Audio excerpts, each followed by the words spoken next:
Hey folks, my name is Kevin and it's time for a little bit more knife nerdery. And today we have an unboxing that I've been waiting for a while. This is really cool. What we're going to open up today is the new stripe milling pattern quietcarry IQ that they finally restocked.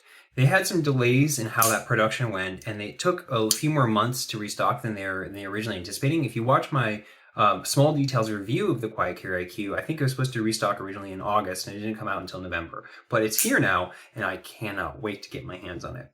So for reference, I no longer have that IQ on loan, which is unfortunate. I'd love to be able to compare them side by side, but I had that for too long anyway. And what I do have is the waypoint and the drift. And at the time, if you especially go back and watch that, you'll see that these knives felt very different from the IQ. While they both felt like they had really good tolerances in that kind of way, the IQ that I had on loan had this really kind of rounded feel, where these ones have these very kind of crisp, precise feels. So I'm super curious to see what this is going to be like. Let's take a look. Oops, there we are. God, these things slice incredibly well. What do we have? We have our little pouch. What do you call these? Cloths. We have our sticker. We have my receipt. And then here is the box. Ooh, okay. Oh, that is pretty. Oh, that is pretty. Come on out.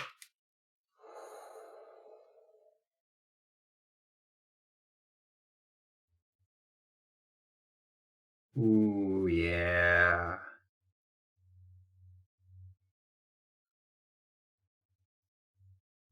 Oh, I'm really glad I went with this stripe version. Gosh, that's cool looking.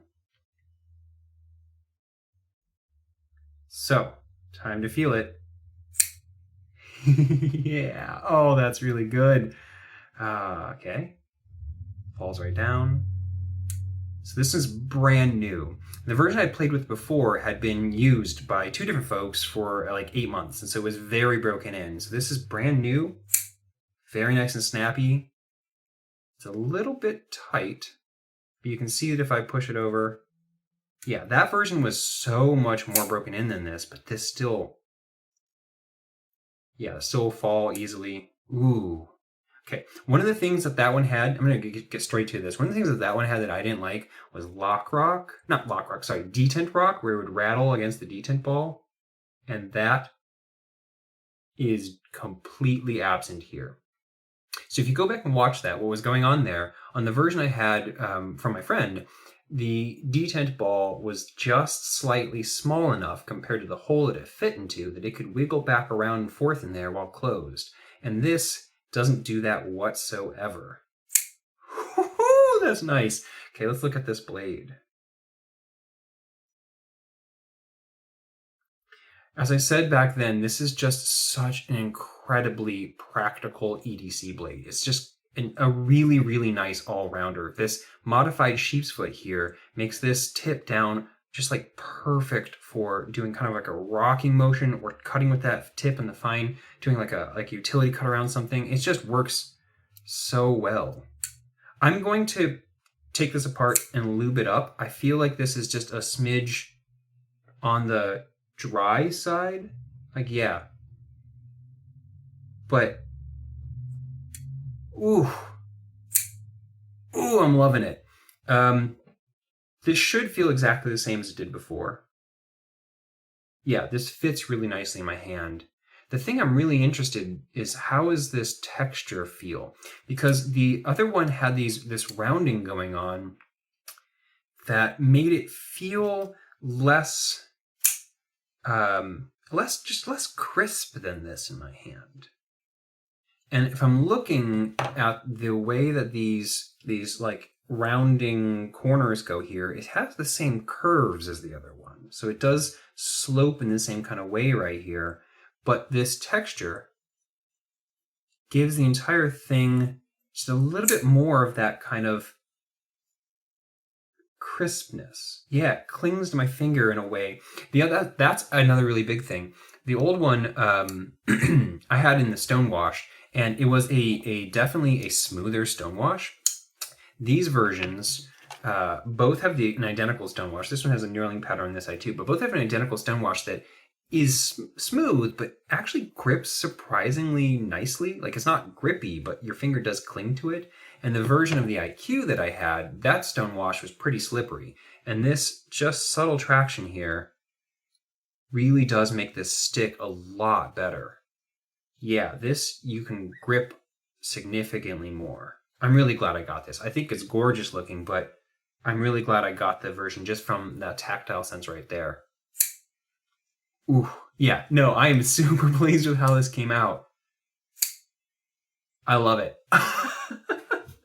It still has the exact same really, really innovative and impressive pocket clip design. I talked all about this in my video for the other one, but the bottom line is that this is a milled titanium, yet also deep pocket carry, and it's that combination of the two. And the milled tie part is what allows them to make this flat all the way across, and not have a dip down the way you would have on a bent clip, like a wire clip or like a standard bent metal clip. And so most deep carry clips are doing this, where they are a single piece of thin metal that's bent down to make that contact point and then bend back up. And so you always have this like hole right here, which makes this part jabby. And the versions that Quiet Carry does on theirs are fantastic. I love wire clips in general, but these are not jabby as wire clips go. But this is just, it just solves that problem entirely. And yet, because of the fact that they were willing to mill it out on this fourth dimension, turn it over sideways and mill out in this way too, means that they can attach it from the inside and you get the best of both worlds. This is just so nice. Okay, another thing that I'm interested in, yeah, so because this isn't stone washed, I think they say it's lightly stone washed first before the milling, something, I don't remember. But the point is that this edge right here is definitely noticeably crisper than the other one. The other one was just round and smooth everywhere in a way that didn't feel quite Quiet Carry to me, just because of the ones that I was familiar with. And that slight crispness here means that it's really easy to push over here. The other one wasn't hard, but this one you get really nice traction. And since this is a pretty tight space right here, they're careful to scallop this out on both sides. But that extra little bit of traction means that this is, yeah, very simple to close. Let me see, anything else do I feel? That's super solid. That is super solid. Absolutely no play in either direction. But it does feel like it's a little bit tight. I'm just loving it. Oh, this is so good. I am so glad I picked this up. Just show it a little bit more, and I'll be done.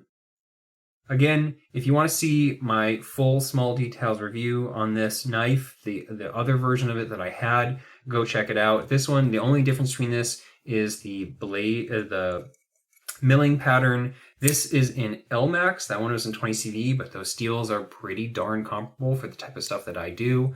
This one's brand new. That one was broken in, so its action was much smoother, and you can see what this will get to. And the only other thing I would say is different is, yeah, the feeling in hand. This one brings back some of that crisp, precise feeling that I'm used to in the others. And the Stonewash one that I had more of like a worry stone feel to it, where everything was just rounded and smooth. And this feels a little bit more precise. Okay, I'm gonna leave it there. I will probably tune this just a little bit. Oh, I should have checked. Yeah, centering is dead on. Oh, that is so good. Okay, rambling long enough. Thanks. Catch you next time.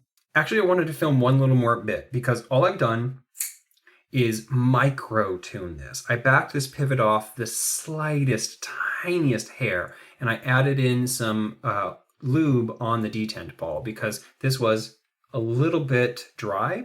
And both of those things means that this is already significantly easier to close. And it wasn't bad to begin with, but this was just a tiny bit dry. I'm so pleased. But I also noticed he's fixed some things. I didn't pick this up at first, but in my small details review, I commented that his flipper tab was kind of sharp and that it needed to have a chamfer on the outside. And I don't know how well you'll be able to see, because I just honestly can't even see if this is going to be in focus at all, but this, he did it. This has now a chamfer around this entire thing, and this is now so much more comfortable. And then second, he also fixed the sharpening choil on this. I said in the small details review that the sharpening choil in the version I had, the plunge grind came all the way forward to the point where it was only reaching full thinness behind the edge, all the way up here. But he's pulled it back, and now it reaches at the top of the choil, which means you have the entire choil distance to sharpen before you'll get any kind of smiling occurring. And so both of those things are fixed, and those are like, I think, my only real nitpicks. I did also comment on that one that this back spot right here was a little bit sharp, and even that has been knocked down just a tiny bit. So he's fixed all of the things that I thought were just like nitpick kind of complaints. They're all gone now. This knife is amazing. And that's honestly one of the things that I really love about Bryce. Bryce Alexander, who is Quiet Carry, it's a one-man shop. I think he's one of the most talented designers when it comes to matching a really sleek, refined aesthetic with really practical and functional ergonomics. And so from that perspective, I think they're amazing knives. But he also is constantly improving things in meaningful ways. Change for change's sake is stupid, but what Bryce is doing is every iteration of his knives are getting a little bit better. Like the tiny, tiny things that were potentially wrong or could be done better are getting fixed each round. And that's just so cool. It's such a good sign that someone cares about what they're making and making it the best it can possibly be. And I loved the IQ the last time around that I had it, and that's why I bought one. But this is just even better. That's so freaking awesome. Okay, catch you next time for real this time. Have a nice day.